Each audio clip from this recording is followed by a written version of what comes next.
তরুণ প্রজন্মের অভিনেত্রী সাদিয়া আয়মান কোটা সংস্কার আন্দোলনের সঙ্গে একাত্মতা প্রকাশ করে নিজের ব্যক্তিগত ফেসবুক আইডিতে লাল প্রোফাইল ছবি দিয়েছেন। একই সঙ্গে সমালোচনা করেছেন বিটিভি ভবন পরিদর্শনে যাওয়া শিল্পীদের একাংশের। বৃহস্পতিবার সংসদ সদস্য ও অভিনেতা ফেরদৌস আহমেদ, অভিনেত্রী শমী কায়সার সহ কিছু শিল্পী বিটিভি ভবন পরিদর্শন করেন। পরিদর্শনে গিয়ে অভিনেত্রী শমী কায়সার বলেছিলেন, বিটিভি প্রাঙ্গণে এসে চোখের পানি ধরে রাখতে পারিনি।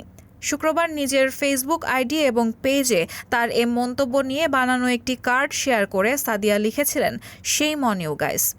নিজের সে মন্তব্যের ব্যাখ্যা দিয়ে শুক্রবার রাত ৯টার কিছু সময় পর দেওয়া এক পোস্টে সাদিয়া আয়মান লিখেছেন, এক সময়ের জনপ্রিয় অভিনেতা অভিনেত্রীরা বিটিভির প্রাঙ্গণে গিয়ে চোখের পানি ঝরিয়েছেন। অবশ্যই তাদের জীবন ও ক্যারিয়ারের সঙ্গে বিটিভি কেন্দ্রিক স্মৃতি ওতপ্রোতভাবে জড়িত।